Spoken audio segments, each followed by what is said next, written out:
ಎಲ್ಲರಿಗೂ ನಮಸ್ಕಾರ. ಸಮಾರಂಭದ ಅಧ್ಯಕ್ಷತೆ ವಹಿಸಿರ್ತಕ್ಕಂಥ ಕೋಲಾರ ಜಿಲ್ಲಾ ಕನ್ನಡ ಸಾಹಿತ್ಯ ಪರಿಷತ್ತಿನ ಅಧ್ಯಕ್ಷರಾದಂಥ ಸನ್ಮಾನ್ಯ ಶ್ರೀ ಗೋಪಾಲ್ ಗೌಡ ಅವರೇ, ಈಗಾಗಲೇ ತಾವು ಕಂಡಂಥ ಕನಸು ಅದನ್ನು ಅಕ್ಷರ ರೂಪದಲ್ಲಿ ದಾಖಲಿಸಿ ಕೃತಿಯ ಲೋಕಾರ್ಪಣೆಗೆ ಕಾರಣಕರ್ತರಾಗಿರ್ತಕ್ಕಂಥ ಕರ್ತೃಗಳು ಹಾಗೂ ಲೇಖಕರು ಆದಂಥ ಯುವಕರು ಆದಂಥ ಸನ್ಮಾನ್ಯ ಗೋಪಿನಾಥ್ ಅವರೇ, ಕೃತಿಯ ಬಗ್ಗೆ ಬಹಳ ಸಂಕ್ಷಿಪ್ತವಾಗಿ ಪರಿಚಯವನ್ನು ಮಾಡಿಕೊಟ್ಟಂಥ ಅರಿವು ಶಿವಪ್ಪನವರೇ, ಪ್ರಕಾಶಕರಾಗಿ ಬಹಳ ಉತ್ತಮವಾದ ಕೆಲಸವನ್ನು ಮಾಡ್ತಾ ಇರ್ತಕ್ಕಂಥ ಪ್ರಕಾಶಕರಾದಂಥ ಸನ್ಮಾನ್ಯ ರಾಜಶೇಖರ್ ಮೂರ್ತಿ ಅವರೇ, ವೇದಿಕೆ ಮೇಲೆ ಇರ್ತಕ್ಕಂಥ ಎಲ್ಲ ಹಿರಿಯರೇ, ಗಣ್ಯರೇ, ವೇದಿಕೆ ಮುಂಭಾಗದಲ್ಲಿರ್ತಕ್ಕಂಥ ಅತಿಗಣ್ಯ ಬಾಂಧವರೇ, ವಿಶೇಷವಾಗಿ ಗೋಪಿನಾಥ್ರವರ ಅಭಿಮಾನಿ ಸ್ನೇಹಿತರೆ, ಬಂಧುಗಳೇ ಹಾಗೂ ಮಾಧ್ಯಮದ ಗೆಳೆಯರೇ, ಕಳೆದ 1 ತಿಂಗಳು ಅಂತ ಕಾಣುತ್ತೆ ನನಗೆ ಅರಿವು ಭಾರತದಲ್ಲಿ ಪರಿಚಯ ಆದಂಥ ಗೆಳೆಯರು ಗೋಪಿನಾಥ್ರು. ಆಗ ಪರಿಚಯ ಆದಾಗ ಈ ಥರ ಒಂದು ಪುಸ್ತಕ ಬರೆದಿದ್ದೀನಿ, ಅದನ್ನು ನೀವು ಬಿಡುಗಡೆ ಮಾಡಬೇಕು ಅಂತ ಹೇಳಿದ್ವಿ. ಆಯಿತು ಅಂತ ಹೇಳಿದೆ. ಬಹುಶಃ ಆಮೇಲೆ ಸ್ವಲ್ಪ ಸಮಯದ ಅಭಾವದಿಂದಾಗಿ ಒಂದಷ್ಟು ದಿನ ಮುಂದೆ ಹೋಯಿತು. ಪ್ರಾಯಶಃ 1 ತಿಂಗಳು ಆಗಿರ್ಬೇಕು ಅಂತ ಅಂದ್ಕೋತೀನಿ. ನಾನು ಪುಸ್ತಕ ಕೊಡಬೇಕು, ನೀವು ಪುಸ್ತಕ ಕೊಟ್ಟರೆ ಓದ್ಬಿಟ್ಟು ಆಮೇಲೆ ನಾನು ಬರ್ತೀನಿ ಅಂತ. ಯಾಕಂದರೆ ಒಂದು ಪುಸ್ತಕದ ಬಗ್ಗೆ ಮಾತಾಡಬೇಕಾದ್ರೆ ಅಥವಾ ಒಂದು ಪುಸ್ತಕ ಬಿಡುಗಡೆ ಕಾರ್ಯಕ್ರಮದಲ್ಲಿ ಭಾಗವಹಿಸಬೇಕಾದ್ರೆ ಒಂದಷ್ಟು ಅರ್ಹತೆಯನ್ನು ಸಂಪಾದನೆ ಮಾಡ್ಕೋಬೇಕು.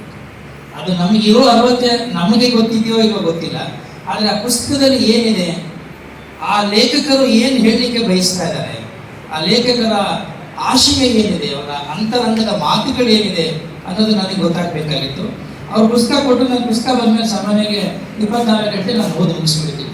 ಸೊ ಭಾಳ ದಿನ ಆಗಿತ್ತು ಓದಿ.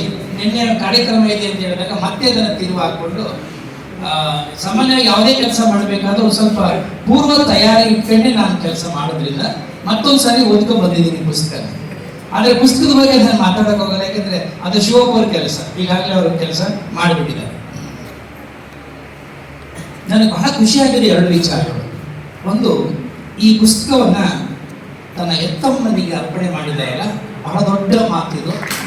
ನಿಮಗೆ ಈ ಸಂದರ್ಭದಲ್ಲಿ ನಾನು ನಿಮ್ಮ ತಾಯಿಯನ್ನು ಹುಡುಕ್ತಾ ಇದೆ, ಎಲ್ಲಿದ್ದಾರೆ ಅಂತ ಅವ್ರು ನಿಂತ್ಕೊಂಡಿಲ್ವೋ ಏನೋ ಗೊತ್ತಿಲ್ಲ. ವೆಂಕಟಲಕ್ಷ್ಮಮ್ಮನವರು ದಯಮಾಡಿ ಎತ್ತಿ ನಿಂತ್ಕೊಂಡ್ರೆ, ದಯಮಾಡಿ ನಿಂತ್ಕೊಳ್ಳಿ. ನಮಸ್ಕಾರ. ನಿಜಕ್ಕೂ ನೀವು ಭಾಗ್ಯಶಾಲಿಗಳು, ನಿಮ್ಮ ಮಗ ಭಾಗ್ಯಶಾಲಿನೂ ನನಗೆ ಗೊತ್ತಿಲ್ಲ, ಆದರೆ ನಾನಂತೂ ಈ ಕ್ಷಣದಲ್ಲಿ ಭಾಗವಹಿಸ್ತಾ ಇರೋದ್ರಿಂದ ಒಂದಷ್ಟು ಪುಣ್ಯ ಅಂತ ನಾನು ಸಂಪಾದನೆ ಮಾಡಿದ್ದೀನಿ ಅಂತ ಅಂದ್ಕೊಂಡಿದ್ದೀನಿ. ಈ ಪುಸ್ತಕ ನಿಮಗೆ ನಿಮ್ಮ ಮಗ ಅರ್ಪಣೆ ಮಾಡಿದ್ದಾರೆ. ಅದು ನಾವೆಲ್ಲರೂ ನಮ್ಮ ನೆಲಕ್ಕೆ ಅಥವಾ ನಮ್ಮ ಗ್ರಾಮಕ್ಕೆ ನಾವು ಕೊಡ್ತಕ್ಕಂಥ ಗೌರವ ಅಥವಾ ಅದು ಬಹಳ ದೊಡ್ಡ ಮನ್ನಣೆ ಅಂತ ನಾನು ಹೇಳಲಿಕ್ಕೆ ಬಯಸ್ತೇನೆ. 2ನೇದು, ಈ ಪುಸ್ತಕದಲ್ಲಿ ನಾನು ಗಮನಿಸಿದೇನಪ್ಪ ಅಂದರೆ, ಹೆಸರಿದು ಗ್ರಾಮದ ಕನಸು ಅಂತಿದೆ.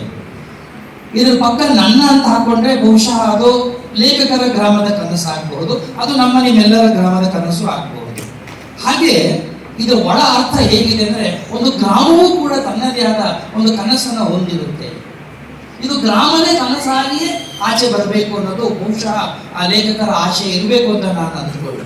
ಮೇಲ್ನೋಟಕ್ಕೆ ಅದು ನನ್ನ ಗ್ರಾಮದ ಕನಸಾಗಬಹುದು, ಆದರೆ ಒಳಾರ್ಥದಲ್ಲಿ ಒಂದು ಗ್ರಾಮವೂ ಕೂಡ ಅಂದ್ಕೊಳ್ಳುತ್ತೆ, ನನ್ನ ಗ್ರಾಮ ಅಥವಾ ನಾನು ಗ್ರಾಮವಾಗಿ ಹೀಗೆ ಬೆಳಿಬೇಕು, ನನ್ನನ್ನು ನೀವೆಲ್ಲರೂ ಹೀಗೆ ಬೆಳೆಸ್ಕೋಬೇಕು, ನಾನು ಹೀಗೆ ಕಾಣಿಸ್ಕೋಬೇಕು ಅನ್ನುವಂಥ ಆ ಒಳಾರ್ಥ ಇದರೊಳಗಡೆ ಇದೆ ಅಂತ ನನಗೆ ಅನಿಸ್ತು. ಈ ಪುಸ್ತಕದ ಮುನ್ನುಡಿ, ಬೆನ್ನುಡಿ ಮತ್ತು ಪ್ರಕಾಶಕರ ಮಾತು ಎಲ್ಲವನ್ನೂ ನಾನು ಓದಿದಾಗ ನನಗೇನು ಅನ್ನಿಸ್ತಂದ್ರೆ, ಇಲ್ಲಿ 3 ವಿಚಾರಗಳು ಲೇಖಕರ ಬಗ್ಗೆ ನಾನು ಹೇಳಲೇಬೇಕು. ಒಂದು, ಅವರಿಗೆ ತಮ್ಮ ಊರಿನ ಬಗ್ಗೆ ನಿಜವಾದಂಥ ಒಂದು ಪ್ರೀತಿ ಇದೆ.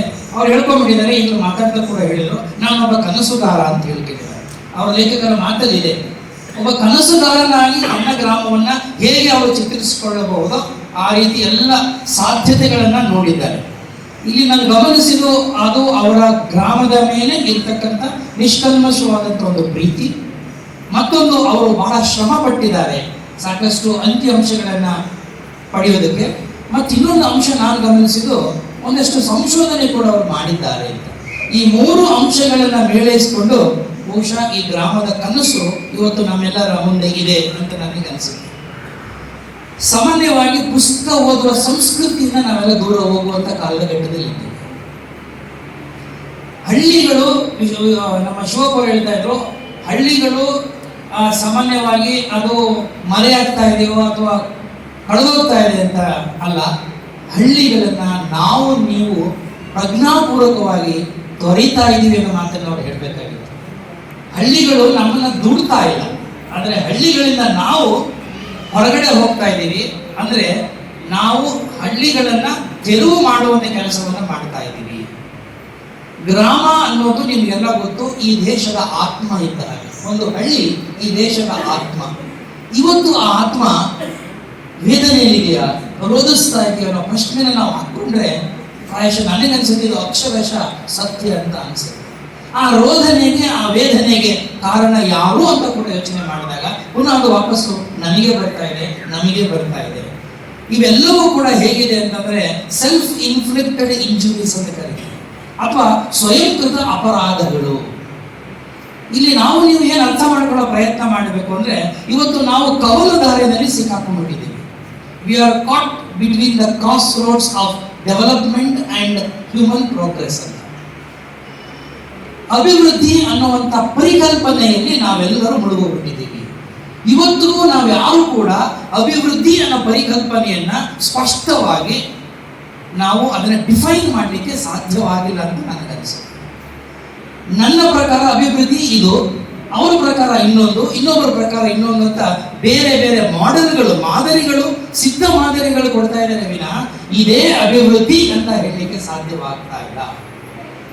ಮನುಷ್ಯನಿಗೆ ಅವಶ್ಯಕತೆಗಳಿಗಿಂತ ಇವತ್ತು ಅವನಿಗೆ ಕಂಫರ್ಟ್ಸ್ ಮತ್ತು ಲಕ್ಷರೀಸ್ಗಳು ಮುಖ್ಯ ಆಗ್ಬಿಟ್ಟಿವೆ, ಆದ್ಯತೆಯ ವಸ್ತುಗಳಾಗ್ಬಿಟ್ಟಿವೆ.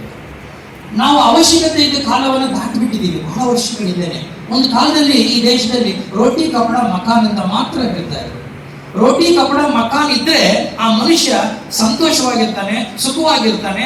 ಇನ್ನೊಂದು ದೊಡ್ಡ ಮಾತು, ಅದು ಶಿವಪುರ ಹೇಳಕ್ ಸ್ವಲ್ಪ ಕಷ್ಟಪಟ್ಟರು, ನೆಮ್ಮದಿಯ ತಾಣಗಳು ಅಂತ. ನಾವೆಲ್ಲ ಕಷ್ಟಪಡ್ತಾ ಇರೋದು ಸುಖಕ್ಕಲ್ಲ, ಸಂತೋಷಕ್ಕಲ್ಲ, ಖುಷಿಗಲ್ಲ, ಮಜಾ ಮಾಡ್ಲಿಕ್ಕಲ್ಲ. ನಾವೆಲ್ಲರೂ ಶ್ರಮ ಪಡ್ತಾ ಇರೋದು, ನಾವೆಲ್ಲರನ್ನು ಪ್ರೀತಿಸ್ಬೇಕು ಅಂತ ಬಯಸ್ತಾ ಇರೋದು, ನಾವು ಎಲ್ಲರನ್ನ ಜೊತೆಲಿ ಕರ್ಕೊಂಡು ಹೋಗ್ಬೇಕು ಅಂತ ನಾವೆಲ್ಲ ಹಪಿಸ್ತಾ ಇರೋದು ಯಾತಕ್ಕಾಗಿ ಅಂದ್ರೆ ಒಂದು ನೆಮ್ಮದಿಯ ಗಳಿಗೆಗಾಗಿ, ಒಂದು ನೆಮ್ಮದಿಯ ಬದುಕಿಗಾಗಿ. ಆ ನೆಮ್ಮದಿಯೇ ಇಲ್ಲದೆ ಸುಖ ಕಟ್ಕೊಂಡು ನಾನೇನು ಮಾಡಲಿ? ನೆಮ್ಮದಿ ಇಲ್ಲದೆ ಸಂತೋಷವಾಗಿರ್ಲಿಕ್ಕೆ ನಾನು ಸಾಧ್ಯವಾ? ಆ ನೆಮ್ಮದಿಯ ತಾಣವಾಗಿದ್ದ ಹಳ್ಳಿಗಳನ್ನ, ಗ್ರಾಮಗಳನ್ನ ನಾವು ನಮ್ಮ ದುರಾಸೆಗಳಿಂದ, ದುಶ್ಚಟಗಳಿಂದ, ದುಷ್ಕೃತ್ಯಗಳಿಂದ ಏನು ಮಾಡಿದ್ದೀವಿ ಅಂತ ಯೋಚನೆ ಮಾಡಿದಾಗ ಅದು ಬಹಳ ನೋವಿನ ಸಂಗತಿ ಅಂತ ನನಗೆ ಅನ್ನಿಸ್ತದೆ. ನಿಜ, ಅಭಿವೃದ್ಧಿ ಅಂತ ಆಗಲೇ ಹೇಳಿದ್ರೆ ಅನಿವಾರ್ಯಗಳನ್ನು ಸೃಷ್ಟಿ ಮಾಡಿಬಿಟ್ಟಿದೆ. ಇವತ್ತು ನಾನು ನಿಜ ನನ್ನ ಗ್ರಾಮದಲ್ಲಿದ್ದೆ, ಹಳ್ಳಿಯಲ್ಲಿ ಹುಟ್ಟಿದ್ದೀನಿ, ಹಾಗಾದ್ರೆ ನಾನು ಇಲ್ಲೇ ಬದುಕಬೇಕಾ, ನಾನು ಇಲ್ಲೇ ಸಾಯ್ಬೇಕಾ ಅಂತ ನೀವು ಪ್ರಶ್ನೆ ಕೇಳಬಹುದು. ಇಲ್ಲ, ಆ ಥರ ಏನಿಲ್ಲ. ನಮ್ಮ ಬೆಳವಣಿಗೆಗಾಗಿ ನಾವು ಬೇರೆ ಬೇರೆ ಮಾರ್ಗಗಳನ್ನು ಅನುಸರಿಸ್ತೀವಿ. ಶಿಕ್ಷಣ ಮುಖ್ಯ, ನಿಜ, ಶಿಕ್ಷಣ ಹುಡಿಕೊಂಡು ಹೋದ ನಂತರ ಉದ್ಯೋಗ ಬೇಕು, ಉದ್ಯೋಗ ಸಿಕ್ತು, ಆಮೇಲೆ ಏನಾಯ್ತು? ನಾವು ನಮ್ಮ ನೆಲೆಯನ್ನು ಮರೆತು, ನಮ್ಮ ಬೇರನ್ನು ಮರೆತು, ಮನುಷ್ಯನಿಗೆ, ಮಕ್ಕಳಿಗೆ ರೆಕ್ಕೆ ಬಂದಾಗ ಅದು ನೆಲವನ್ನು ನೋಡೋದಿಲ್ವಂತೆ, ಅದು ಬೇರನ್ನು ನೋಡೋದಿಲ್ವಂತೆ. ಯಾರಿಗೆ ಬೇರಿನ ಜೊತೆಯಲ್ಲಿ ಸಂಬಂಧ ಕಡಿತವಾಗ್ಬಿಡ್ತಾರೋ ಅವರು ಮನುಷ್ಯತ್ವದಿಂದ ದೂರ ಹೊರಟೋಗ್ತಾರೆ. ಅದು ಮಣ್ಣಿನ ಮತ್ತು ಹಳ್ಳಿಯ ಗ್ರಾಮದ ತಾಕತ್ತು. ನಮಗೇನಾಗೋಗಿದೆ ಇವತ್ತು? ಎಲ್ಲರೂ ಭ್ರಮೆಯಲ್ಲಿ ಬದುಕ್ತಾ ಇದ್ದೀವಿ, ಭ್ರಾಂತಿನಲ್ಲಿ ಬದುಕ್ತಾ ಇದ್ದೀವಿ. ಒಂದು ಸಾರಿ ನಾವು ಹೋಗಿ ನಗರದ ಆಕರ್ಷಣೆಗೆ ಸಿಲುಕಿ ಬಿಟ್ರೆ ಆ ಸೆಳೆತ ನಮ್ಮನ್ನ ಸುಳಿಯಲ್ಲಿ ಸಿಕ್ಕಾಕೊಂಡಾಗಿ ಮಾಡ್ತಾ ಇದೆ. ವಾಪಸ್ಸು ಬರಬೇಕಾಗಷ್ಟು ಸಮಸ್ಯೆಗಳನ್ನ ನಾವೇ ಸೃಷ್ಟಿ ಮಾಡ್ಕೋತಾ ಇದ್ದೀವಿ. ನಾವೇ ತಲೆಯ ಮೇಲೆ ಭಾರವನ್ನ ಹೇರ್ಕೋತಾ ಇದ್ದೀವಿ. ಇವೆಲ್ಲವೂ ಕೂಡ ನಾನು ಹೇಳ್ತಾ ಇದ್ದೀನಿ, ಸ್ವಯಂಕೃತ ಅಪರಾಧ ಅನ್ನುವ ಇನ್ವರ್ಟೆಡ್ ಕಾಮ ಒಳಗಡೆನೇ ಬರ್ತಾ ಇದೆ. ಎಲ್ಲೋ ಒಂದು ಕಡೆ ನಾನು ಮಿತಿ ಹಾಕಬೇಕಾಗಿತ್ತು ನನ್ನ ಬದುಕಿಗೆ, ಎಲ್ಲೋ ಒಂದು ಕಡೆ ನಾನು ನನ್ನ ಬದುಕಿನ ಲಗಾಮನ್ನ ನನ್ನ ಕೈಲಿ ಇಟ್ಕೋಬೇಕಾಗಿತ್ತು. ಅದರ ಲಗಾಮ್ ಇವಾಗ ಬೇರೆಯವ್ರ ಕೈಲಿ ಕೊಟ್ಬಿಟ್ಟಿದ್ದೀನಿ. ಶಿವಪ್ಪ ಒಳ್ಳೆ ಮಾತು ಹೇಳಿದ್ರು, ಯಾಕೋ ಅದು ವಿಸ್ತರಿಸ್ತಾರೆ ಅಂತ ಅಂದ್ಕೊಂಡಿದ್ದೆ. ಭೂ ಹಿಡುಕರು ಅಂತ ಒಳ್ಳೆ ಮಾತು ಹೇಳಿದ್ರು. I was so impressed. ಒಳ್ಳೆ ಮಾತು ಅದು. ಆ ಭೂ ಹಿಡುಕರು ಅಂತ ಹೇಳಿದ್ರಲ್ಲ, ನಾನು ಅದನ್ನು ವಿಸ್ತಾರ ಮಾಡಿ ಹೇಳ್ತಾ ಇದ್ದೀನಿ. ಅದನ್ನ ಒಂಥರ ನುಂಗಣ್ಣರು ಅಂತ ಕರಿತೀವಿ. ಇವತ್ತು ನಗರಗಳು ಏನಾಗೋಗಿದೆ ಅಂದ್ರೆ ಅನೇಕ ಗ್ರಾಮಗಳನ್ನ ನುಂಗುತ್ತಾ ಇದೆ. ಅದನ್ನ ಸ್ವಲ್ಪ ಸಂಸ್ಕೃತಿ ಹೇಳಿದ್ರೆ ಆಪೋಷಣ ಮಾಡ್ಕೋತಾ ಇದೆ. ಆಪೋಷಣ ಮಾಡ್ಕೊಳ್ಳೋದ್ರಲ್ಲಿ ಗೊತ್ತಲ್ಲ, ಸಂಪೂರ್ಣವಾಗಿ ನಿಮ್ಮನ್ನ ನಾನು ಸೇವಿಸಿ ಜೀರ್ಣಿಸಿಕೊಂಡು ನಿಮ್ಮ ಅಸ್ತಿತ್ವವೇ ಇಲ್ಲದ ಹಾಗೆ ಮಾಡಿಕೊಳ್ಳೋದನ್ನ ಆಪೋಷಣ ಮಾಡಿಕೊಳ್ಳೋದು ಅಂತ ಹೇಳ್ತಾರೆ.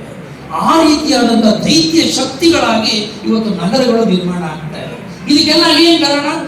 ಅಭಿವೃದ್ಧಿ, ಪ್ರಗತಿ ಅನ್ನೋ ಹೆಸರಿನಲ್ಲಿ. ಹಾಗಾದ್ರೆ ನಮಗೆ ಅಭಿವೃದ್ಧಿ ಬೇಡವಾ? ನಮ್ಮ ಮಕ್ಕಳಿಗೆ ಶಿಕ್ಷಣ ಬೇಡವಾ? ಒಳ್ಳೆ ಉದ್ಯೋಗ ಬೇಡವಾ? ಇವೆಲ್ಲವೂ ಸರಿಯೇ. ಆದರೆ ಆ ಬೇರು ಸಂಸ್ಕೃತಿಯಿಂದ ಯಾತಕ್ಕೆ ಅವ್ರನ್ನ ನೀವು ಸಂಪೂರ್ಣವಾಗಿ ಕಡಿತಗೊಳಿಸ್ತಾ ಇದ್ದೀರಿ ಅಂತಷ್ಟೇ ನನ್ನ ಪ್ರಶ್ನೆ. ವಾಪಸ್ಸು ನಾವೆಲ್ಲರೂ ಇವತ್ತು ಒಂದು ದೊಡ್ಡ ಅಭಿಯಾನವನ್ನ ಶುರು ಮಾಡಬೇಕಾಗಿದೆ. ಏನಪ್ಪಾ ಅಂದ್ರೆ ಗೋ ಬ್ಯಾಕ್ ಟು ವಿಲೇಜಸ್ ಅಂತ ಲೇಖಕರು ಹೇಳ್ತಾರೆ ಮಾತನ್ನ. ನಾವು ಹಳ್ಳಿಗಳಿಗೆ ವಾಪಸ್ ಹೋಗಬೇಕು ಅಂತ. ಹಳ್ಳಿಗಳಿಗೆ ವಾಪಸ್ ಹೋಗೋದಾದ್ರೆ ಏನು ಮಾಡ್ತೀವಿ ಅನ್ನೋ ಪ್ರಶ್ನೆ. ಲೇಖಕರು ಅದ್ರ ಬಗ್ಗೆನೂ ಚರ್ಚೆ ಮಾಡ್ತಾರೆ. ಹಳ್ಳಿಗಳೆಲ್ಲ ಇವತ್ತು ಬಹಳ ಕಷ್ಟ ಆಗೋಗಿದೆ, ಅಲ್ಲಿ ಬದುಕಕ್ಕೆ ಆಗ್ತಾ ಇಲ್ಲ, ಗುಂಪುಗಳಾಗ್ತಾ ಇದೆ. ಒಬ್ಬ ಏನಾದ್ರೂ ಒಳ್ಳೆ ಕೆಲಸ ಮಾಡೋಕೆ ಹೋದ್ರೆ ಅವನ ಕಾಲು ಎಳಿತಾರೆ. ಅಫ್ಕೋರ್ಸ್ ಇದ್ದಿದೆ, ಇವತ್ತು ಮಾತ್ರ ಅಲ್ಲ, ಜಗತ್ತು ಹುಟ್ಟಿದಾಗಿಂದಲೂ ಕೂಡ ಮನುಷ್ಯ ಇದ್ದ ಕಡೆ ಅಲ್ಲಿ ದ್ವೇಷ, ಅಸೂಯೆ, ಹೊಟ್ಟೆ ಕಿಚ್ಚು ಇದ್ದೇ ಇರುತ್ತೆ. ಒಬ್ಬರು ಕಷ್ಟಪಟ್ಟು ಮುಂದೆ ಬಂದಾಗ ಅವ್ರ ಕಾಲು ಎಳೆಯೋದಕ್ಕೆ ಕಪ್ಪೆಗಳ ಹಾಗೆ ಒಟ ಗುಡ್ತಾ ಕಾಲು ಎಳೆಯೋದಕ್ಕೆ ಆ ಸಂಸ್ಕೃತಿನೇ ನಮ್ಮಲ್ಲಿದೆ. ಅದಕ್ಕೆ ಹಿಂದೆ ರಾಮನಾಯಕರು ಈ PhD ಅಂತ ಹೇಳೋರಿಗೆಲ್ಲ ಹೇಳ್ತಾ ಇದ್ರು, PhD ಯಾಕ್ರಿ ಮಾಡಕ್ ಹೋಗ್ತೀರಿ ಅಂತ. ಯಾಕೆಂದ್ರೆ PhD ಅಲ್ಲಿ ಏನಪ್ಪಾ ಅಂದ್ರೆ ಅದು ಈ ಲೆಗ್ ಪುಲ್ಲಿಂಗ್ ಆಟಿಟ್ಯೂಡ್ ಅಂತ, ಪುಲ್ಲಿಂಗ್ ಡೌನ್ ಸಿಂಡ್ರೋಮ್ ಅಂತ. PhD ಅಂತಂದ್ರೆ ಪುಲ್ ಇನ್ ಡೌನ್ ಅಂತ.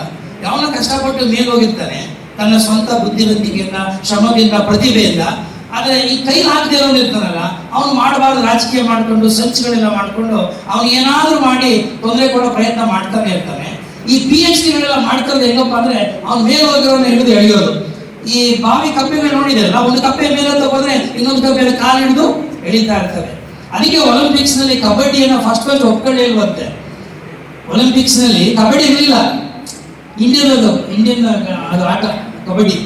ಕೇಳಿದ್ರಂತವ್ರು, ಯಾಕೆ ನೀವು ಒಪ್ಕೋತಾರೆ ಅಂದ್ರೆ ಇಂಥ ಆಟ ಇದು, ಒಬ್ಬ ಮುಂದೆ ಹೋದ್ರೆ ಆಟ ಒಂದು ಹಿಂದೆ ಆಗ್ತಿರಲ್ಲ, ಆಮೇಲೆ ಕಬಡ್ಡಿ ಸೇರ್ಸತ್ತು ಅಂತ ಹೇಳಿ ಕಬಡ್ಡಿ ಹೆಂಗೆ ಹೋಗೋದು. ಸೊ ಹೀಗೆ ನಾನು ಏನ್ ಹೇಳ್ತಾ ಇದ್ದೀನಿ ಅಂದ್ರೆ, ವಿರೋಧಿಗಳು ನಿಂದಕರಿರ್ಬೇಕಯ್ಯ, ಬಸವಣ್ಣವ್ರು ಹೇಳ್ಬಿಟ್ಟಿದ್ದಾರೆ. ಅದು ಹೇಳಿ ಬಹಳ ವರ್ಷಗಳಾಗ. ಹಾಗಾದ್ರೆ ಹಿಂದಿರ್ಲಿಲ್ವಾ? ಪುರಂದರದಾಸ್ ಹೇಳಿಲ್ವಾ ಇದು ಮಾನವ ಜನ್ಮ ದೊಡ್ಡದು ಅಂತ, ಒಳ್ಳೆಯವರಿಗೆ ಕಾಲವಲ್ಲ ಅಂತ. ಆಗ್ಲೇ ಹೇಳಾಗೋಯ್ತಪ್ಪ. ಆದ್ರೂ ಒಳ್ಳೆಯವ್ರು ಹುಡ್ತಾ ಇಲ್ವಾ? ಮಹಾತ್ಮ ಗಾಂಧಿ ಹುಟ್ಟಿದ ಯಾವಾಗ, ಅಂಬೇಡ್ಕರ್ ಹುಟ್ಟಿದ ಯಾವಾಗ, ಪುರಂದರದಾಸ್ ಆದ್ಮೇಲೆ ಅಲ್ವಾ? ಇವರೆಲ್ಲ ಇರ್ಬೇಕು ಗೋಪಿನಾಥ್. ಇವರೆಲ್ಲ ಇದ್ರೇನೆ ಅವ್ರು ನಮಗೆ ಚುಂಬಕ ಶಕ್ತಿಗಳಾಗಿ ಕೆಲಸ ಮಾಡ್ತಾರೆ. ಅವರಿದ್ರೆ ನಿಂದಕರಿರ್ಬೇಕು, ಅವ್ರು ನಮಗೆ ಎಚ್ಚರವನ್ನ ಗೊಳಿಸ್ತಾರೆ. ನಮ್ಮ ಕಾನ್ಶಿಯಸ್ ಇದೆಯಲ್ಲ, ನಮ್ಮ ಪ್ರಜ್ಞೆ ಇದೆಯಲ್ಲ, ನಮ್ಮ ಆತ್ಮದ ಒಂದು ಪರೀಕ್ಷಕರಾಗಿ ಕೆಲಸವನ್ನ ಮಾಡ್ತಕ್ಕಂಥವ್ರು ಯಾರಪ್ಪ ಅಂದ್ರೆ ನಮ್ಮ ವಿರೋಧಿಗಳು. ಅದಕ್ಕೆ ನಾನು ಯಾವತ್ತೂ ಅಷ್ಟೇ ವಿರೋಧಿಗಳನ್ನ ನಂಬ್ತೀನಿ, ಹೊಗಳಗೊಟ್ಟನ್ನು ನಂಬೋದಿಲ್ಲ ನಾವು. I always respect my critics rather than the flatterers, because English ನಲ್ಲಿ ಹೇಳ್ತಾರೆ flattery is the food of fools ಅಂತ. ಎಲ್ಲಿ ಹೊಗಳು ಬಟ್ಟರಿದ್ದಾರೆ ಬಸವಣ್ಣ ಹೇಳಿಲ್ವಾ, ಹೊಗಳಿಯನ್ನ ಹೊನ್ನ ಶೂಲಕ್ಕೇರಿಸಿದರಯ್ಯ. ಅಲ್ಲಪ್ಪ, ಶೂಲ ಕಬ್ಬಿಣದಾಳೇನು, ಅದು ಚಿನ್ನದಾಳೇನು? ಶೂಲನೇ ಅಲ್ವಾ? ಅಂದ್ರೆ ಚಿನ್ನ ಸೂಚಿ ಅಂತ ಕಣ್ಣಿಗೆ ಚುಚ್ಕೊಂಡೆ ಚುಚ್ಚಲ್ವೇ ಅದು? ಹೊಗಳಿಯನ್ನ ಹೊನ್ನ ಶೂಲಕ್ಕೇರಿಸಿದರಯ್ಯ. ನಿಮ್ಮನ್ನ ಯಾರು ಬಂದು ನೀವು ತುಂಬಾ ಚೆನ್ನಾಗಿದ್ದೀರಿ, ಒಳ್ಳೆ ಬಟ್ಟೆ ಹಾಕಿದ್ದೀರಿ, ಇವತ್ತು ತುಂಬಾ ಚೆನ್ನಾಗಿ ಕಾಣ್ತಾ ಇದ್ದೀರಿ, ಒಳ್ಳೆ ಸೀರೆ ಹಾಕೊಂಡಿದ್ದೀರಿ, ನಿಮ್ ಡ್ರೆಸ್ ತುಂಬಾ ಚೆನ್ನಾಗಿದೆ, ನಿಮ್ಮನ್ನು ಬಿಟ್ರೆ ಯಾರಿಲ್ಲ ಅಂತ ಹೇಳ್ತಾರಲ್ಲ, ಮೊದಲು ನೀವು ಅವ್ರನ್ನ ಅನುಮಾನದಿಂದ ನೋಡಕ್ ಪ್ರಯತ್ನ ಮಾಡಿ. Don't get into the trap of this flatters. ಇವರು ನಿಮ್ಮನ್ನ ದಾರಿ ತಪ್ಪಿಸ್ತಾರೆ. ಇವತ್ತು ಗ್ರಾಮ ಏನೇ ಆಗಿರ್ಬೋದು, it is a very very fundamental unit of what is known as human existence. ಈ ಗ್ರಾಮ ಸಂಸ್ಕೃತಿ ಇದೆಯಲ್ಲ, ಈ ಪುಸ್ತಕ ಓದುವಾಗ ಅನೇಕ ವಿಚಾರಗಳು ಅವರು ಟಚ್ ಮಾಡಿದ್ದಾರೆ. ಆದರೆ ಅವರ ದೃಷ್ಟಿಕೋನ ಹೇಗಿತ್ತು ಅಂದ್ರೆ, ಅವ್ರದ್ದು ಅಭಿವೃದ್ಧಿ ದೃಷ್ಟಿ ಕಡೆ ಹೆಚ್ಚು ಗಮನ ಹರಿಸ್ಕೊಂಡಿದ್ದಾರೆ. ಬಹುಶಃ ಅವರಿನ್ನೂ ಯಂಗ್ಸ್ಟರ್, ಹಾಗಾಗಿ ನಾನು ಅವರನ್ನ ಈ ಒಂದು ಸಾಹಿತ್ಯ ಕ್ಷೇತ್ರಕ್ಕೆ ನಿಮ್ಮೆಲ್ಲರ ಸಮ್ಮುಖದಲ್ಲಿ ವೈಯಕ್ತಿಕವಾಗಿ ಮತ್ತು ನಾನು ಅರೆಕಾಲಿಕ ಸಾಹಿತ್ಯನಾಗೋ ಅಥವಾ ಬರಹಗಾರನಾಗೋ ಅವ್ರನ್ನ ಸಾಹಿತ್ಯ ಕ್ಷೇತ್ರಕ್ಕೆ ನಮ್ಮ ಗೋಪಾಲಗೌಡರ ಅಧ್ಯಕ್ಷತೆಯಲ್ಲಿ ಹೃತ್ಪೂರ್ವಕವಾದಂತಹ ಸ್ವಾಗತವನ್ನು ಅವರಿಗೆ ಮಾಡುತ್ತೇನೆ. ಯಾಕೆಂದ್ರೆ ಮೊದಲನೇ ಒಂದು ಪುಸ್ತಕ ಒಂದು ದೊಡ್ಡ ಪ್ರಯತ್ನವನ್ನ ಮಾಡಿದ್ದಾರೆ. ಯಾಕೆಂದ್ರೆ ಓದೋದೇ ಕಷ್ಟ ಆಗಿರೋ ಈ ಕಾಲದಲ್ಲಿ ಕೂತ್ಕೊಂಡು ಬರೆಯೋದು ಬಹಳ ಕಷ್ಟ ಕಣ್ರಿ, ಬಹಳ ಕಷ್ಟ ಕಣ್ರಿ. ಓದೋದೇ ಇವತ್ತು ಜನ ಹಿಡಿತಿಲ್ಲ, ಈ ಪುಸ್ತಕ ಹಿಡಿತಿಲ್ಲ. ಇದು ಬಂದ್ಬಿಟ್ಟು ಎಲ್ಲರೂ ತಲೆ ತಗ್ಸೋಕೆ ಮಾಡಿಬಿಡ್ತು ಕಣ್ರಿ. ತಲೆ ಎತ್ಕೊಂಡಿದ್ದು ನಾವೆಲ್ಲರೂ ಇವತ್ತು ನೋಡಿ ಎಲ್ಲರೂ ತಲೆ ತಗ್ಸಿರ್ತಾರೆ. ಯಾಕೆ ತಲೆ ತಗ್ಗಿಸ್ಬೇಕ್ರಿ ನಾವು ಮಾಡಿದಿರೋ ತಪ್ಪಿಗೆಲ್ಲ? ಇದ್ಯಾವುದೋ ಒಂದು ಸಣ್ಣ ಬಾಕ್ಸ್ ಮುಂದೆ ನಾವೆಲ್ಲರೂ ಗುಲಾಮರಾಗಿ ಕೆಲಸ ಮಾಡ್ತಾ ಇದೀವಿ ಅಂತಂದ್ರೆ ನಾವು ನಮ್ಮ ಜೀವನವನ್ನು ಹಾಳು ಮಾಡ್ಕೊತಾ ಇಲ್ವಾ? ನಾವೆಲ್ಲ ಒಂಥರ ಭಸ್ಮಾಸುರರಲ್ವೇನ್ರಿ, ಆಧುನಿಕ ಕಾಲದ ಭಸ್ಮಾಸುರರು. ಅಂದ್ರೆ ಇಲ್ಲಿ ಅಭಿವೃದ್ಧಿಯನ್ನು ದೃಷ್ಟಿ ಇಟ್ಕೊಂಡು ಅವ್ರು ಏನು ಹೇಳ್ತಾ ಇದ್ದಾರೆ, ಇದು ವಯಸ್ಸಿನಲ್ಲಿ ಚಿಕ್ಕವರು. ಆಮೇಲೆ ಈಗ ನನಗೂ ಗೊತ್ತಾಗಿದ್ದು ಅವ್ರು ಮದುವೆ ಆಗಿಲ್ಲ ಅಂತ ಬೇರೆ. ನಾನು ಅಂದ್ಕೊಂಡಿದ್ದೆ ಓದ್ಕೊಂಡಿದ್ದೆ ಮದುವೆಗೆ ಆಗಿರ್ಬೇಕು ಅಂತ. ಇಲ್ಲ ಅವರು ಅವಿವಾಹಿತರು ಅಂತ ಬೇರೆ ಹೇಳಿದ್ದಾರೆ. ನೀವು ದೊಡ್ಡ ಕಷ್ಟ ಕೊಟ್ಟಿದ್ದಾರೆ ಅವರು ವೆಂಕಟಲಕ್ಷ್ಮಣ್ಣವರೇ. ಯಾಕೆಂದ್ರೆ ಓಪನ್ ಇನ್ವಿಟೇಷನ್ ಕೊಟ್ಬಿಟ್ಟೆ, ತುಂಬಾ ಜನ ಕರೆಸ್ತಾರೆ ಅದರ ಮದುವೆಗೆ. ಒಬ್ಬ ಹುಡುಗ ಒಬ್ಬ ಸಾಹಿತಿಯಾಗಿ ಕೂತು ಬರವಣಿಗೆ ಇದೆಯಲ್ಲ, ಈ ಅಕ್ಷರ ಅನ್ನೋದು ಅಷ್ಟು ಸುಲಭವಾಗಿ ಎಲ್ರಿಗೂ ಒಲಿಯೋದಿಲ್ಲ. ಸರಸ್ವತಿ ಒಲಿಬೇಕು ಅಂತಂದ್ರೆ ಅಲ್ಲಿ ಒಂದು ತಪಸ್ಸು ಇರ್ಬೇಕಂದ್ರೆ, ಅಲ್ಲಿ ಒಂದು ನಿಯಂತ ಇರಬೇಕು, ಅಲ್ಲಿ ಒಂದು ಪ್ರೀತಿ ಇರಬೇಕು, ಅಲ್ಲಿ ಒಂದು ಸಮಾಜದ ಬಗ್ಗೆ ನಿಜವಾದಂತ ತುಡಿತ ಇರಬೇಕು. ಅವೆಲ್ಲ ಇರೋದಕ್ಕೋಸ್ಕರನೇ ಇವರು ಸಣ್ಣ ವಯಸ್ಸಿನಲ್ಲೇ ಇಂಥ ಒಂದು ಒಳ್ಳೆ ಕೆಲಸವನ್ನು ಮಾಡಿದ್ದಾರೆ. ಯಾರಿಗೆ ಬರವಣಿಗೆ ಒಲಿಯುತ್ತದೋ ಅವರು ಅತ್ಯಂತ ಮಂದಸ್ಮಿತಗಳಾಗಿ ಸಮಾಜದ ಬಗ್ಗೆ ಚಿಂತನೆ ಮಾಡುವುದಾಗಿ ಮತ್ತು ಸಮಾಜದ ನಾಡಿಯನ್ನು ಅರ್ಥ ಮಾಡಿಕೊಂಡು ಆ ನಾಡಿಗೆ ಅಗತ್ಯವಾದಂತ ಔಷಧಿ ಕೆಲಸವನ್ನ ಮಾಡೋದಕ್ಕೆ ಸಾಧ್ಯತೆ ಆಗ್ತದೆ. ಹಾಗಾಗಿ ಇವತ್ತು ಬರವಣಿಗೆ ನೈಜವಾಗಿರಬೇಕು. ಬರವಣಿಗೆ ನಿಮಗೆ ಇನ್ನು ಸ್ವಲ್ಪ ಮುಂದೆ ಹೋಗ್ತಾ ಎರಡು ವಿಚಾರಗಳು ನಿಮಗೆ ಸೀನಿಯರ್ ಫ್ರೆಂಡ್ ಆಗಿ ಹೇಳ್ತೀನಿ. ಅಧ್ಯಯನಶೀಲತೆ ಒಬ್ಬ ಬರಹಗಾರನಿಗೆ ಬಹಳ ದೊಡ್ಡ ಸಂಪತ್ತು. ಯಾವುದೇ ಒಬ್ಬ ಬರಹಗಾರ ಅಥವಾ ಲೇಖಕ ಅವನಿಗೆ ಅಧ್ಯಯನ ಮಾಡದೆ ಏನಾದ್ರೂ ಹಾಗೆ ಬರೀತೀನಿ ಅಂದ್ರೆ ಅದು ನಮ್ಗೆಲ್ಲ ಗೊತ್ತಾಗುತ್ತೆ, ಬಹಳ ಪೇಲವಾಗಿ ಕಾಣುತ್ತೆ, ಬಹಳ ಸೂಪರ್ಫಿಷಿಯಲ್ ಅಂತ ಅನಿಸುತ್ತೆ.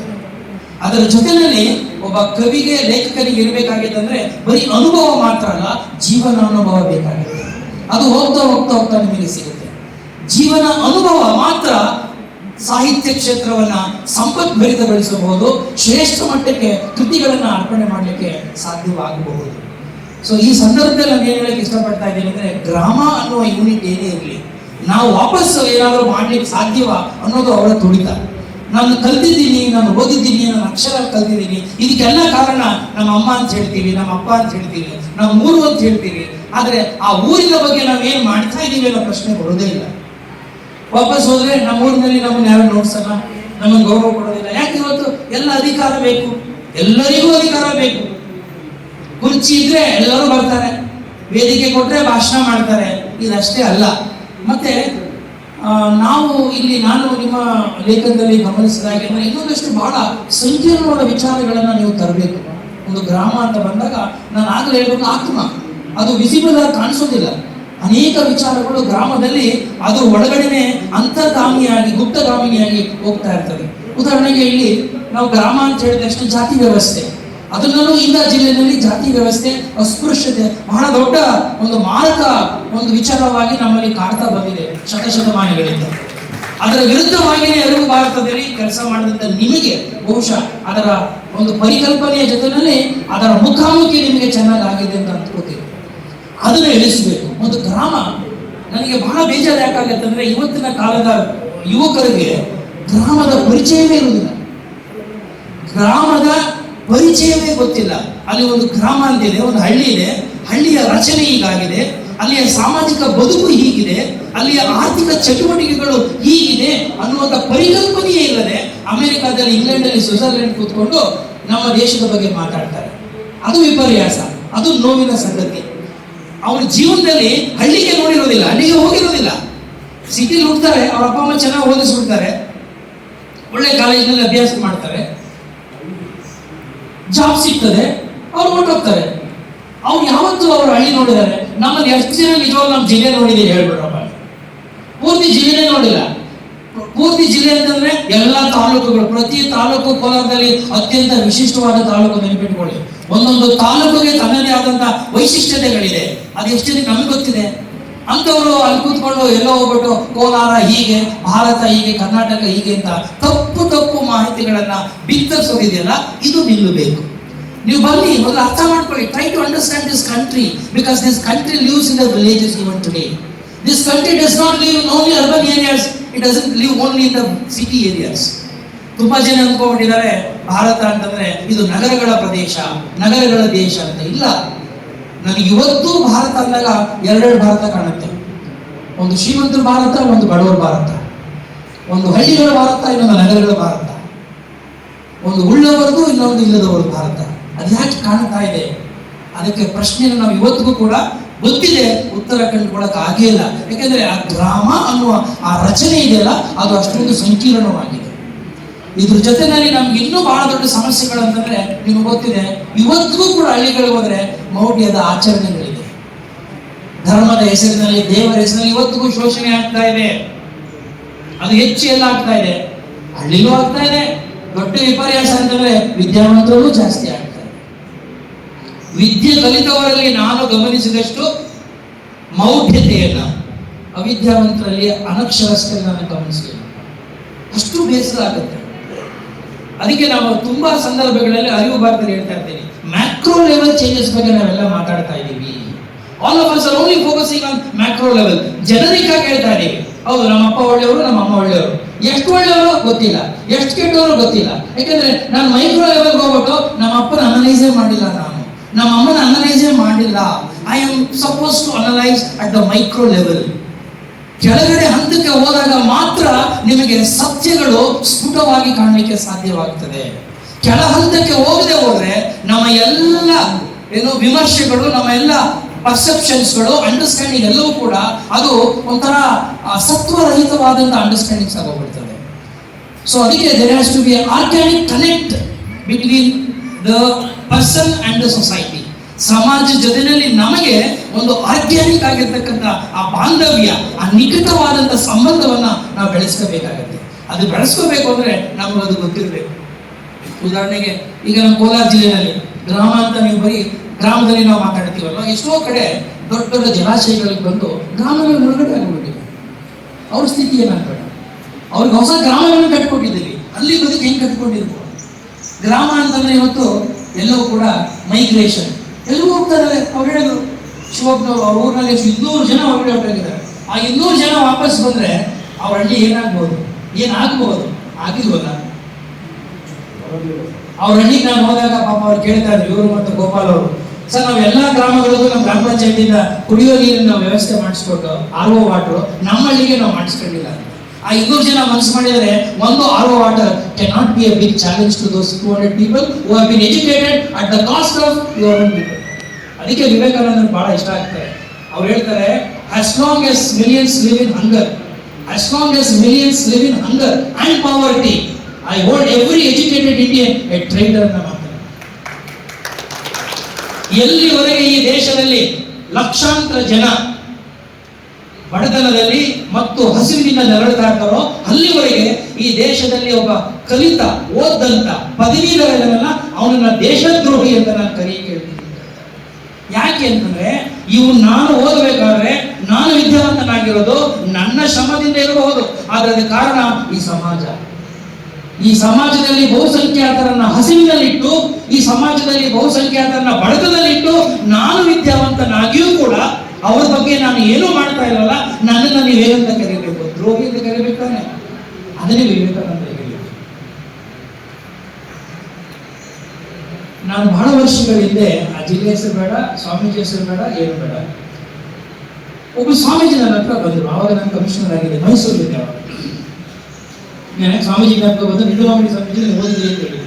ನಿಡುವಾಮಿಡಿ ಸ್ವಾಮೀಜಿ ನನ್ನ ಬಹಳ ಅತ್ಯಂತ ಆಪ್ತರು. ಹಾಗಾಗಿ ಅವರ ಸಮ್ಮುಖದಲ್ಲಿ, ಅವರ ಮಠದಲ್ಲಿ ನೀವು ಕಲ್ತಿದ್ದೀರಿ ಅಂದಮೇಲೆ ನಿಮ್ಮಲ್ಲಿ ಆ ಮೌಲ್ಯಗಳ ಮತ್ತು ಸಮಾಜಮುಖಿಯಾದ ಬೇರುಗಳು ಬಹಳ ಗಟ್ಟಿಯಾಗಿರುತ್ತೆ ಅಂತ ನಂಬಿಕೆ ನನಗಿದೆ.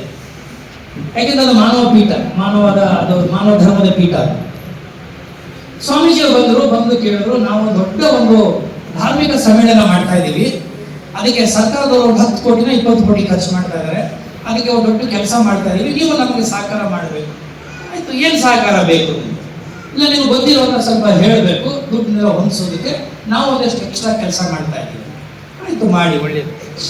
ಅವರು ಬಹಳ ವಿದ್ಯಾವಂತರು, ಚೆನ್ನಾಗಿ ಓದ್ಕೊಂಡಿರೋರು, ಓದ್ಕೊಂಡು ವಿಜ್ಞಾನ ಕಲಿತವರು. ಈಗ ಅವರೇನು ಸ್ವಾಮೀಜಿ ಗಿರಿಜಿ ಆಗ್ಬಿಟ್ಟಿದ್ದಾರೆ. ಈಗ ಅವ್ರು ದೊಡ್ಡ, ಅವರ ನೇತೃತ್ವದಲ್ಲಿ ಒಂದು ದೊಡ್ಡ ಧಾರ್ಮಿಕ ಸಮ್ಮೇಳನ ಆಗ್ತಾರೆ. ಎಲ್ಲ ಮುಗಿಸ್ಕೊಂಡ್ರು, ಹೇಳಿದ್ರು. ಹೋಗುವಾಗ ನಾನು ಒಂದು ಪ್ರಶ್ನೆ ಕೇಳಿದೆ. ನಂಗೆ ಒಂದೇ ಒಂದು ಪ್ರಶ್ನೆ ಇದೆ, ನೀವೇನೋ ಒಂದು ಕಾರ್ಯಕ್ರಮ ಮಾಡ್ತಾ ಇದ್ದಾರೆ, ಧಾರ್ಮಿಕ ಸಮ್ಮೇಳನ, ಆ ಜಿಲ್ಲೆಯಲ್ಲಿ ಎಷ್ಟು ಜನ ದಲಿತರಿದ್ದಾರೆ? ಜನಸಂಖ್ಯೆ ನಿಮ್ಗೆ ಗೊತ್ತಾ? ಗೊತ್ತಿಲ್ಲ. ಎಷ್ಟು ಊರಿನಲ್ಲಿ ದಲಿತರುಗಳು ಇವತ್ತಿಗೂ ಶಾಲೆಗೆ ಹೋಗ್ತಾ ಇಲ್ಲ, ಶಾಲೆ ಬಿಟ್ಬಿಟ್ಟಿದ್ದಾರೆ, ಆಮೇಲೆ ಇನ್ನೂ ಅವರಲ್ಲಿ ದೌರ್ಜನ್ಯ ಅವ್ರ ಮೇಲೆ ಆಗ್ತಾ ಇದೆ, ಗೊತ್ತಾ ನಿಮಗೆ? ಇಲ್ಲ, ಅದ್ರ ಬಗ್ಗೆ ನಾವು ಸ್ಟಡಿ ಮಾಡಿಲ್ಲ. ನೀವು ಯಾವ ಜಿಲ್ಲೆಯಲ್ಲಿ ಕೆಲಸ ಮಾಡ್ತಾ ಇದ್ದೀರೋ ಮೊದಲು ದಯಮಾಡಿ ಅದನ್ನು ಸ್ಟಡಿ ಮಾಡಿ. ನೀವೇನು 10 ಕೋಟಿ ಖರ್ಚು ಮಾಡ್ತಿದ್ರೆ ಸ್ವಾಮೀಜಿ ಅವರೇ, ದಯವಿಟ್ಟು ಬೇಜಾರು ಮಾಡ್ಕೊಂಬೇಡಿ. ನಾನಾಗಿದ್ದಿದ್ರೆ ಆ 10 ಕೋಟಿನ ಒಂದು 100 ಹಳ್ಳಿಗಳನ್ನ ಅಭಿವೃದ್ಧಿ ಮಾಡ್ತಿದ್ದಾರೆ. ಒಂದು 100 ಹಳ್ಳಿಗಳನ್ನ ಅಭಿವೃದ್ಧಿ ಮಾಡುವಷ್ಟು ಕೆಪಾಸಿಟಿ 10 ಕೋಟಿಗೆ ಇದ್ರೆ, ನೀವು 10 ಕೋಟಿನ 2 ದಿನ 3 ದಿನ ಧಾರ್ಮಿಕ ಸಮ್ಮೇಳನ ಮಾಡ್ತಾ ಇದ್ದೀರಿ ಅಂತಂದಾಗ ಅವ್ರು ನನ್ನ ಇಷ್ಟಪಡ್ತಾರ? ಎಲ್ಲಿ ಇಷ್ಟಪಡ್ತಾರೆ? ಆಮೇಲೆ ಅವ್ರ ಪಾಠ ಮಾಡಿಕೊಂಡ್ರು. ನಾನು ಯಾಕೆ ಇದನ್ನು ಹೇಳ್ತಾ ಇದ್ದೀನಿ ಅಂತಂದ್ರೆ, ಎಲ್ಲಿ ನಾವು ಆದ್ಯತೆಗಳನ್ನ ನಾವು ಮಿಸ್ಪ್ಲೇಸ್ ಮಾಡ್ತಾ ಇದ್ದೀವಿ. ನಮ್ಮ ಮುಂದೆ ಯಾವುದಕ್ಕೆ ನಾವು ಹಸಿದವನಿಗೆ ಮುಂದೆ ನಾನು ಭಜನೆ ಮಾಡೋಕ್ಕಾಗತ್ತೇನ್ರಿ? ಹಸಿದ ಹೊಟ್ಟೆಯ ಮುಂದೆ ನಾನು ಕೂತ್ಕೊಂಡು ಭಾಷಣ ಮಾಡೋಕ್ಕಾಗತ್ತೇನ್ರಿ? ಹಸಿದವನಿಗೆ ಕೊಡಬೇಕಾಗಿದ್ದ ಅನ್ನ ಕಂಡ್ರಿ ನಾನು, ಅದು ನನ್ನ ಕರ್ತವ್ಯ, ಅದು ನನ್ನ ಮನುಷ್ಯತ್ವ. ಅದನ್ನು ಬಿಟ್ಟು ಹಸಿದವ್ರ ಮುಂದೆ ಭಾಜನೆ ಮಾಡಿಕೊಂಡು ಪ್ರಾರ್ಥನೆ ಮಾಡಿಕೊಂಡು ಹಸಿದವ್ರ ಮುಂದೆ ನಾನೇನೋ ಬೋಧನೆ ಮಾಡ್ಕೊಂಡು ಕೂತ್ಕೊಂಡ್ರೆ ನನ್ನ ಮನುಷ್ಯರು ಅಂತ ಹೇಳ್ತಾರ? ಈ ರೀತಿ ಆದ್ಯತೆಗಳ ಪಲ್ಲಟ ಆಗಿರೋದ್ರಿಂದ ಇವತ್ತು ಸಮಾಜದಲ್ಲಿ ನಾವು ಎಡವಟ್ಟುಗಳನ್ನ ಮಾಡ್ಕೋತಾ ಇದ್ದೀವಿ, ಗೊಂದಲದಲ್ಲಿ ಸಿಕ್ಕಾಕೊಂಡಿದ್ದೀವಿ, ಆ ಕವಲು ದಾರಿನಲ್ಲಿ ಸಿಕ್ಕಾಕೊಂಡಿದ್ದೀವಿ. ಆ ಗೊಂದಲದಿಂದ ಆಚೆ ಬರಬೇಕಾದ್ರೆ ಸ್ಪಷ್ಟತೆ ಇರಬೇಕು, ಆ ಕ್ಲಾರಿಟಿ ಇಟ್ಕೋಬೇಕು, ಸಮಾಜ ಮುಖ್ಯವಾಗಿ ಯೋಚನೆ ಮಾಡಬೇಕು. 100 ಜನ 100 ಮಾತಾಡ್ತಾರೆ. ಯಾಕಂದ್ರೆ ನಾನು ಇಡೀ ಬೆಟ್ಟಕ್ಕೆಲ್ಲ ಸೀರೆ ಉಡ್ಸೋದು ನನ್ನ ಕೆಲಸ ಅಲ್ಲ. And it is not possible for me also. ಇಡೀ ಬೆಟ್ಟಕ್ಕೆ ಬಟ್ಟೆ ಹೊಲ್ಸಕ ನಾನು ಬಂದಿರೋದು ಇಲ್ಲ. ನನಗೆ ಕೆಲಸ ಮಾಡಬೇಕು, ಆತ್ಮ ಒಪ್ಪುವ ಹಾಗೆ, ಸಮಾಜ ಮೆಚ್ಚುವ ಹಾಗೆ ಅಷ್ಟೇ. ಅವ್ರು ನನ್ನ ಒಪ್ತಾರೋ ಬಿಡ್ತಾರೋ, ನನ್ನ ಆತ್ಮ ಒಪ್ಪಿದೆಯಲ್ಲ, ಆ ಕೆಲಸ ಸಮಾಜಮುಖಿಯಾಗಿರ್ಬೇಕು, ಮತ್ತೊಬ್ಬರ ಕಣ್ಣನ್ನ ತೆರೆಸುವಂತದ್ದಾಗಿರ್ಬೇಕು. ನಮ್ಮ ಗ್ರಾಮಗಳು ಅಂತಹ ಕೇಂದ್ರಗಳಾಗಬೇಕು. ಮೊದಲು ಆಗಬೇಕಾಗಿದ್ದು ಮನುಷ್ಯತ್ವದ ಕೇಂದ್ರಗಳಾಗಬೇಕು. ಅಲ್ಲಿ ಪ್ರೀತಿ ಇರಬೇಕು, ಅಲ್ಲಿ ಸಂವೇದನೆ ಇರಬೇಕು, ಒಬ್ಬರಿಗೊಬ್ಬರು ಗೌರವದಿಂದ ನಡೆಸ್ಕೋಬೇಕು. ಅದು ಎಲ್ಲಿ ನಡೆಸ್ತಾ ಇದ್ದೀವಿ? ಊರು ಕೇಳಿ ಇವತ್ತಿಗೂ ಬೇರೆ ಇದೆಯಲ್ಲಪ್ಪ. ಸಿದ್ಧಲಿಂಗನವರು ಬರೆದ್ರಲ್ವಾ 2 ಭಾಗದಲ್ಲಿ ಊರು ಕೇರಿಯಿಂದ ಅವರ ಜೀವನ ಚರಿತ್ರೆನ. ಊರು ಕೇರಿ ಎಲ್ಲಿ ಒಂದಾಗಿದೆ? ಯಾವ ಆದರ್ಶ ಕನಸು ನಂದು, ಯಾವ ಆದರ್ಶ ಗ್ರಾಮ ನಂದು? ಮನಸ್ಸುಗಳು ಒಂದಾಗದೆ ಅಭಿವೃದ್ಧಿ ಹೆಸರಿನಲ್ಲಿ ಒಂದಾಗ್ಬಿಟ್ರೆ ಅದನ್ನ ನೀವು ಆದರ್ಶ ಅಂತ ಕರೀತೀರಾ? ಮನಸ್ಸಿನ ಮಧ್ಯೆ ಗೋಡೆ ಇದೆಯಲ್ಲ, ಮನಸ್ಸಿನಲ್ಲಿ ನೀವು ಹೆಚ್ಚು ನೀವು ಕೀಳು ಅಂತ ಇದೆಯಲ್ಲ, ಅದು ಯಾವಾಗ ತಗಲಾಕೋದು? ಏನ್ ತೆಗಿತೀವಿ ನಾವು? ಅದು ಈ ದೇಶ ಕಟ್ಟಿದ ಶಾಪ ಅಲ್ವಾ? ನೆನ್ನೆ ಮೊನ್ನೆ ಶಾಪ ಅಲ್ಲ, ಇದು ಶತಮಾನಗಳಿಂದ ಅಂಟುಕೊಂಡು ಬಂದಿರೋ ಶಾಪ ಅಲ್ಲ. ನಾವು ಹುಟ್ಟಿ ನಮ್ಮ ಮಕ್ಕಳು ಹುಟ್ಟಿದಾಗಲೂ ಕೂಡ ಆ ಶಾಪ ಮುಂದುವರಿತಾ ಇದೆಯಲ್ಲ. ಈ ಮನುಷ್ಯತ್ವದ ಬಂಧುತ್ವದ ಆಧಾರದ ಮೇಲೆ ಯಾವತ್ತು ನಾವು ಗ್ರಾಮಗಳನ್ನ ನಗರಗಳನ್ನ ಕಟ್ತೀವೋ, ಆ ಗ್ರಾಮ, ಆ ನಗರ, ಆ ದೇಶ, ಆ ಸಮಾಜ ಮನುಷ್ಯ ಸಮಾಜ ಆಗುತ್ತೆ ಅನ್ನೋ ಮಾತು ಹೇಳ್ತಾ, ಮತ್ತೊಮ್ಮೆ ಗೆಳೆಯರಾದಂತಹ ಗೋಪಿನಾಥ್ ಅವರಿಗೆ ಇವತ್ತು ಬಹಳ ಒಳ್ಳೆ ಕೆಲಸ ಮಾಡಿದ ಮುಂದುವರಿಸಿ, ಬರವಣಿಗೆ ಕೈ ಬಿಡಬೇಡಿ. ಯಾಕಂದ್ರೆ ಎಷ್ಟೋ ಸಂದರ್ಭಗಳ ಒತ್ತಡಗಳಿಂದ ಅದನ್ನು ಬರ್ಸಕ್ಕಾಗಲ್ಲ, ಮುಂದುವರ್ಸಕ್ ಆಗೋದಿಲ್ಲ. ದಯವಿಟ್ಟು ನಿಲ್ಲಿಸಬೇಡಿ, ಮುಂದುವರಿಸಿ, ಬೇರೆ ಬೇರೆ ಹೊಸ ಹೊಸ ಕಾನ್ಸೆಪ್ಟ್ಸ್ಗಳನ್ನ ತಗೊಳ್ಳಿ, ಸ್ವಲ್ಪ ಆಳಕ್ಕಿಳಿಯಿರಿ, ಒಳನೋಟಗಳನ್ನ ನೀವು ಸ್ವಲ್ಪ ಅರ್ಥ ಮಾಡಿಕೊಂಡ್ರೆ ಈ ಸಮಾಜ ನಿಮಗೆ ಬೇಕಾದಷ್ಟು ಅನುಭವನ ಕೊಡುತ್ತೆ. ಬೇಕಾದಷ್ಟು ಅನುಭವ. ಒಬ್ಬ ವ್ಯಕ್ತಿ ಒಂದು ಜೀವನ ಪರ್ಯಂತ ತನ್ನಗಲ್ಲದೆ ಬೇರೆಯವರಿಗೂ ಉಣಬಡಿಸಲಿಕ್ಕೆ ಸಾಧ್ಯವಾದಷ್ಟು ಅನುಭವವನ್ನ ಈ ಸಮಾಜ ಕೊಡುತ್ತೆ. ಆ ಜೀವನ ಅನುಭವ ನಿಮಗೆ ದಕ್ಕಲಿ, ಮತ್ತಷ್ಟು ಅಕ್ಷರದ ಒಂದು ಯಾಗ ಅಥವಾ ಯೋಗ ನಿಮಗೆ ಒಲಿದೆ ಅಂತ ಹೇಳಿದ್ರೆ ನನ್ನನ್ನು ಇಷ್ಟೊತ್ತು ಸಹಿಸಿಕೊಂಡಲ್ಲ. Thank you.